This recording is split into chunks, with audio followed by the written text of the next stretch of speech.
It all began for me in 1959 when, as 10-year-old children, you don't obey your parents and you decide you're going to go off and play.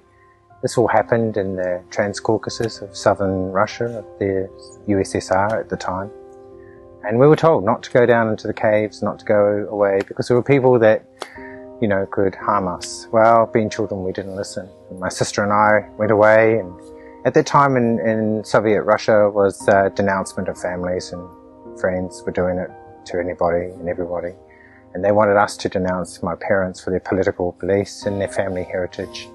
And we were fortunate enough to survive the revolution of 1917, 1918. But unfortunately, you know, consequences of living and remaining behind the Iron Curtain, hidden almost, a Romanov is pretty hard to be able to deal with, that sort of thing.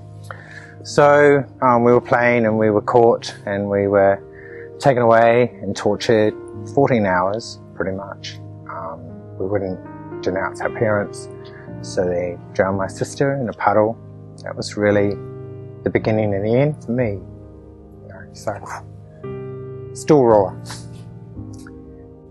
So the hardest part was after the torture and my sister had been drowned, they just put us in a Hessian bag and just tied us up, threw us on the back of the truck because they thought we were dead, and then drove us along and dumped us out of what we realised later was outside the front of a hospital. And then we were just left there. My sister had already passed away at that time. I knew she had passed away. There was no sound, no nothing. And yeah.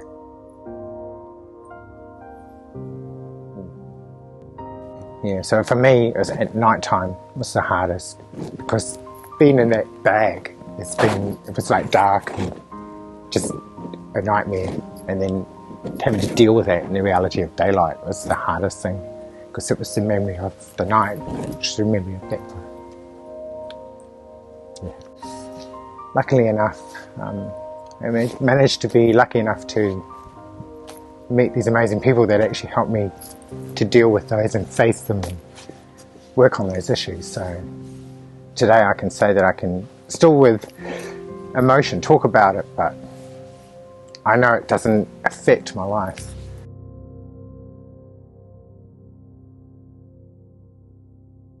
Not everyone has a story as intense as Nikolai's, but a lot of people do suffer anxiety, stress, depression, and other mental health problems.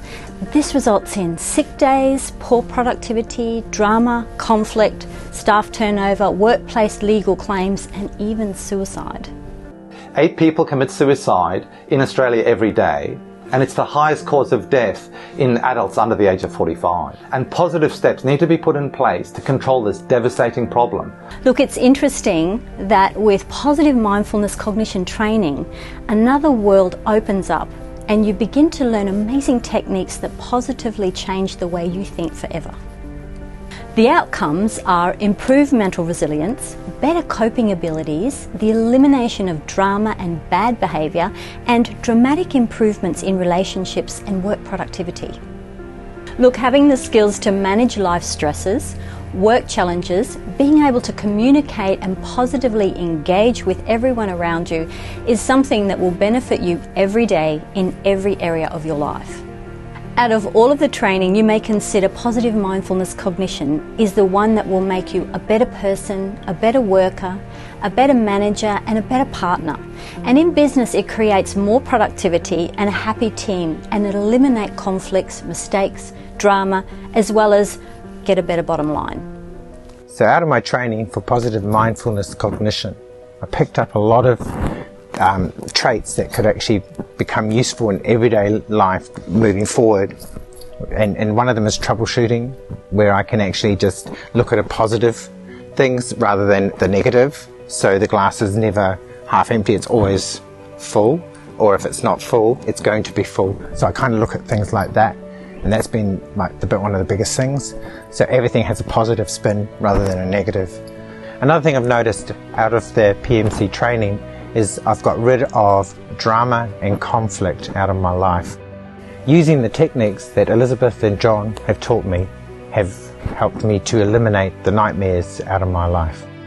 I'm working in the area of my passion, and I'm like a new person, and it's made me really, really happy. I'm enjoying it. Life's good. The results are phenomenal, and the beauty of positive mindfulness cognition is that the benefits flow across every area of your life and everyone wins.